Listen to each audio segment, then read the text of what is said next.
Hello folks, it's me, Quiet Emerald. I'm done with assignments in university, permanently, so I'm going to be doing my best to make videos more often and stream a lot more. You can find my stream at Twitch, or my VODs on my other YouTube channel. I'm going to try to be a lot more active online. Without further ado, to the video. For this video, I'll be talking about Resident Evil 2, the first game I played that got me into the series. The version I played is the Rebirth version for PC, with the HD graphics pack, cause hot damn it looks really heckin' good. Resident Evil 2 is developed and published by Capcom. They're a video game company located in Japan. They give us fun games like Edgy Emo Dude Who Fights Demons, Everyone's Dad When They Spend Too Long in a Mall, and the famous Help a Dragon Stole My Heart. Resident Evil 2 released first for the PlayStation in 1998. Holy heck, that was a long time ago, eh? There's also a version for PC, the Nintendo 64, the Dreamcast, rest in peace, sweet prince, the GameCube, and the Gamecom. Yeah. As I mentioned before in my previous Resident Evil video, my introduction to the series was Resident Evil 2 for the Nintendo 64, which, to be honest, is wild that they were able to fit a game that was 2 CDs for the PlayStation into a single Nintendo 64 cartridge. That is impressive. This game is bloody scary to me as a child. I played it in the darkness of my room on a classic Chungus TV. I'm old.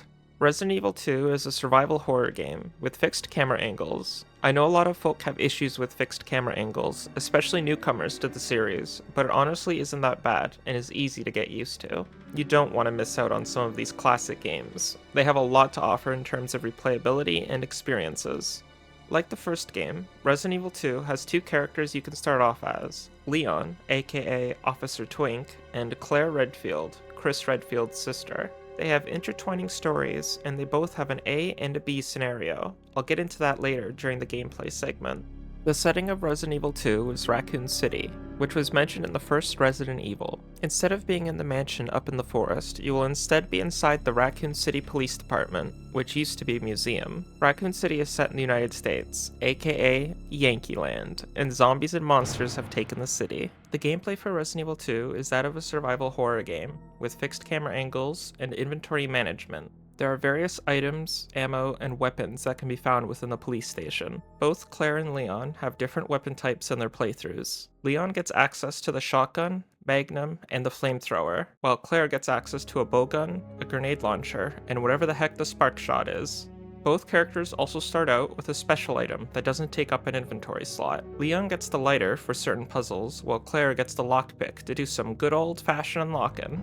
Claire still gets to use a lighter later on in the game, and Leon can still unlock things but needs to use keys for it. He's just not the master of unlocking like Jill. The herbs make a return, as well as the first aid spray. The herbs come in a range of colors, such as green, red, and blue. They can be mixed for various purposes. Both characters also get access to an A scenario and a B scenario. Both are unlocked as you beat the game various times. This will give you a total of 4 scenarios to play through to unlock all the various endings in the game. These scenarios allow for the characters to investigate new areas that were previously closed off, new character encounters, and even new boss fights. The ink ribbon and typewriter make a return as a saving mechanic. The ink ribbons are needed to access the typewriter to save your progress, but save cautiously, because when you die, you will return to your last save point, as there are no checkpoints in this game. There are also puzzles included in this game, albeit they aren't as difficult to figure out as the first game. They are still fun to solve as they require you to trek through areas that contain various monsters that can end your playthrough if you aren't careful. There are also different game modes and secrets that can be unlocked by playing through the game. There's a costume closet that can be unlocked so you can deck out Leon and Claire in different fits. There are also mini-games like the 4th Survivor where you play as the character Hunk, who is an operative of Umbrella, and you must escape Raccoon City with a research sample. The Tofu Survivor, which is just a goofy game mode where you play as, well, a delicious piece of tofu. Extreme Battle as well is included as a minigame, where you can choose to play as Leon, Claire, Ada, or Chris. In this mode, the player finds themselves racing from the bottom of the Raccoon Police Department and must deactivate various bombs that are found within the station. I absolutely adore the level design in Resident Evil 2. Like the first game where you're confined to a mansion, instead this time you're confined to the Raccoon Police Station. The police station has surrounding areas as well, and beneath the police station is an intricate labyrinth of facilities and areas to explore. What is interesting about the area you play in is that it wasn't originally built as a police station, but as a museum that was renovated into such. There are a lot of interesting level decor to see, and the puzzles reflect that. Some puzzles you encounter are based around technology, but a lot of them have to do with the history of the old museum and how various statues or gears can be used to further your progress. There's a lot to see in this game. You get to see outside of the Raccoon Police Station, the sewer system beneath the city, and a secret Umbrella research facility. The story isn't anything too amazing, but it is good nonetheless, a step up from Resident Evil, and you can feel that as you play through the game. There is a lot more lore to find in the form of notes and the various characters you encounter. It isn't as generic as the first game and contains some interesting plot developments that we've seen before but are executed well within the parameters of Resident Evil, if that makes sense. The character design is unique, and each character stands out and has a specific look to them. Even though the game is quite old now, and the 3D characters have limitations in terms of movement, they still contain their own personality with their designs and role within the story. This makes for memorable moments when they are encountered and have created various inside jokes within the Resident Evil community. There are a lot of main characters and side characters, each with their own reasons for being in Raccoon City, which you learn more about through notes and dialogue.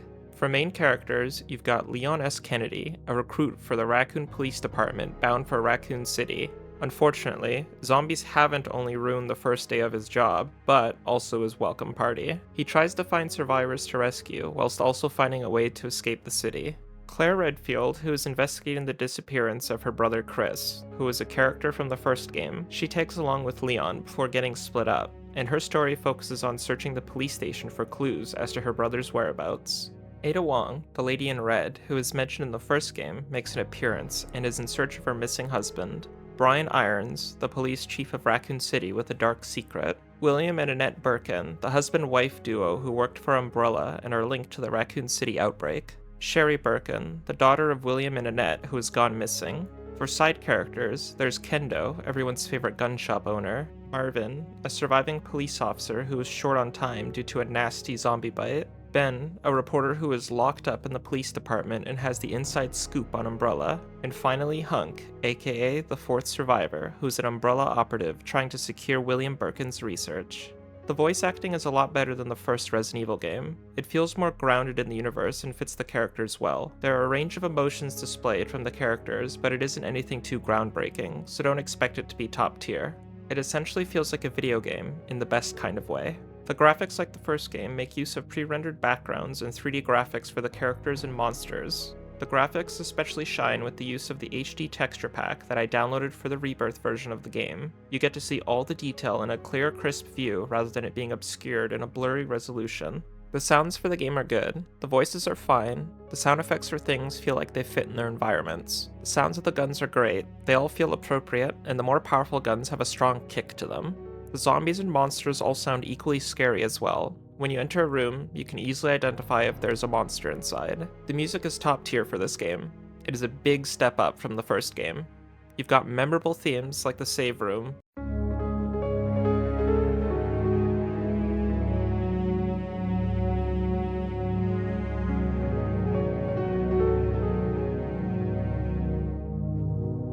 the RPD lobby,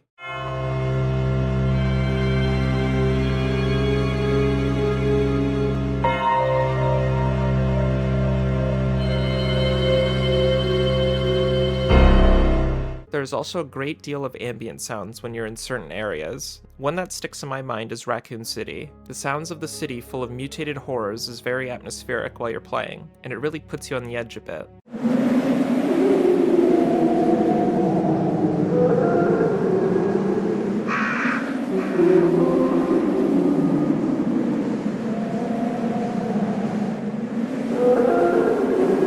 If you're a fan of the first Resident Evil game, you're going to love this one.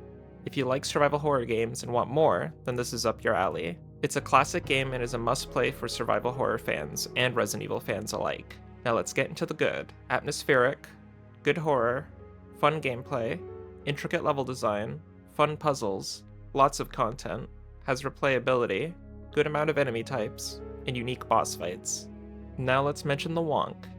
Fixed camera angles might be a deal breaker for newer fans to the series. It can be intimidating to set up on PC if you aren't familiar with setting up older games on the computer. You can always just set it up on an emulator, which is easier to do. Thanks for watching, folks. This was fun to make. I hope you lot are all doing well. If you want to know when my next video's out, just subscribe and hit the notification thingy. Don't feel like you have to though. Also, you can catch me on Twitter, Twitch, Blue Sky, TikTok, and my past streams can be found on my other YouTube channel. Until next time folks, be safe, play some video games, and take it easy, eh? Bye!